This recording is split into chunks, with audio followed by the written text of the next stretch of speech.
പകുതി വില തട്ടിപ്പിൽ പോലീസ് സ്റ്റേഷനുകളിൽ പരാതി പ്രവാഹം തുടരുന്നു. സ്കൂട്ടർ തട്ടിപ്പിനേക്കാൾ കൂടുതൽ പണം ഗൃഹോപകരണങ്ങൾ വാങ്ങി നൽകാമെന്ന പേരിൽ തട്ടിച്ചതായാണ് ഇപ്പോൾ ഉയർന്ന പരാതികൾ. നിരവധി സ്ത്രീകളാണ് ഇത്തരത്തിൽ പരാതികളുമായി രംഗത്ത് വരുന്നത്. ഹൈറേഞ്ചിലെ പ്രധാനപ്പെട്ട പോലീസ് സ്റ്റേഷനുകളിലെല്ലാം തന്നെ ഇപ്പോഴും പരാതികൾ ലഭിച്ചുകൊണ്ടിരിക്കുകയാണ്. സ്ത്രീകളാണ് കൂട്ടമായെത്തി പരാതികൾ നൽകുന്നത്. കമ്പംമെട്ട് സ്റ്റേഷനിൽ ഇന്നലെയും പരാതികൾ ലഭിച്ചു. ഇവിടെ കൂടുതലായും ഗൃഹോപകരണങ്ങളും മറ്റും വാങ്ങി നൽകാമെന്ന് വാഗ്ദാനം ചെയ്താണ് തട്ടിപ്പ് നടത്തിയത്. ഞാൻ 26,500 രൂപ എനിക്ക് സാധനം തരാമെന്ന് പറഞ്ഞ് വെച്ചതാ. ഇതുവരെ എനിക്ക് കിട്ടിയിട്ടില്ല. 5-6 മാസമായി. സാഹചര്യം ഇപ്പം ഇത്ര നാളായിട്ട് കിട്ടിയില്ലല്ലോ. പിന്നെ ഇതുപോലെ അറസ്റ്റിലായതറിഞ്ഞ് ഞങ്ങൾക്ക് ഇതൊന്നും കിട്ടുകയില്ലെന്ന് കണ്ടിട്ട് ഞങ്ങൾ ഇപ്പോൾ സ്റ്റേഷനിൽ വന്നത്. ഈ സീഡ് സൊസൈറ്റി വന്നിട്ട് ഇപ്പോൾ 1.5 കൊല്ലത്തോളമായിരുന്നു.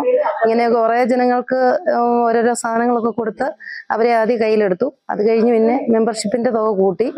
മെമ്പർഷിപ്പ് ആദ്യം 320 രൂപ ഉണ്ടായിരുന്നുള്ളൂ. ഇപ്പം അത് 1180 രൂപയാക്കി. അങ്ങനെ വളം ഇങ്ങനെയുള്ള സാധനങ്ങളൊക്കെ കൊടുത്ത് ജനങ്ങളെ ഒത്തിരി പേരെ കയ്യിലെടുത്തായിരുന്നു.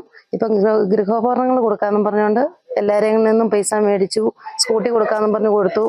അതെല്ലാം ആയിട്ട് തട്ടിച്ച് ഇവര് ഈ സാധനങ്ങളൊന്നും കൊടുത്തില്ല. അപ്പൊ അനന്തകൃഷ്ണൻ ഇതും കൊണ്ട് പോയെന്നും പറഞ്ഞുകൊണ്ടാണ് പ്രൊമോട്ടർമാർ പറയുന്നത്. ഞങ്ങൾ പ്രൊമോട്ടർമാരിലാണ് പൈസ കൊടുത്തിരിക്കുന്നത്. അവര് ഫോൺ എടുക്കുന്നില്ല. അവര് ഞങ്ങളുടെ ഗ്രൂപ്പെല്ലാം ബ്ലോക്ക് ആക്കി വെച്ചു. അപ്പം ഈ മോട്ടറിന്റെ പൈസ കുറച്ച് പേര് കൊടുത്തവരുണ്ട്, പിന്നെ ഗൃഹോപകരണങ്ങൾക്ക് കൊടുത്തവരുണ്ട്, പിന്നെ സ്കൂട്ടിക്ക് കൊടുത്തവരുണ്ട്. ഇങ്ങനെ ഞങ്ങളുടെയൊക്കെ മേഖലകളിൽ ഒത്തിരി പേര് ഇതിനായിട്ട് പൈസ മുടക്കിയവരുണ്ട്. അപ്പം ഇവര് ഇതിൽ നിന്ന് ഞങ്ങൾ വിളിച്ച ഫോണും എടുക്കുകയല്ല. ഇതിന്റെ രസീത് മാത്രമേ ഞങ്ങളുടെ കയ്യിലുള്ളൂ. ബാങ്ക് വഴി പല ബാങ്ക് വഴി ഇവർ പൈസ കൈപ്പറ്റിയിരിക്കുകയാണ്. നേരിട്ട് കൈപ്പറ്റിയിരിക്കുന്നതും ഉണ്ട്. ഇതിനിടെ കോർഡിനേറ്റർമാരുടെ പേരിലും പോലീസ് കേസുകൾ രജിസ്റ്റർ ചെയ്തിട്ടുണ്ട്. വരും ദിവസങ്ങളിൽ കൂടുതൽ പരാതി ലഭിക്കുമെന്നാണ് സൂചന.